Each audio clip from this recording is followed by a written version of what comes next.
Για να φτιάξουμε νοστιμότατο κουραμπιέ χρειαζόμαστε βούτυρο γάλακτος, ένα βιτάμ, ζάχαρη, τριμμένο γαρίφαλο, κανέλα, λίγο κονιάκ, αμύγδαλα, baking powder, αυγό, αλεύρι, άχνη ζάχαρη και ανθόνερο.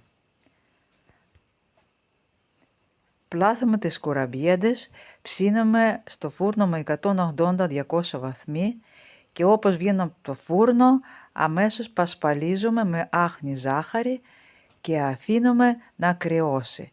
Και βουαλιά, οι κουραμπιέντες μας είναι έτοιμες. Καλές γιορτές!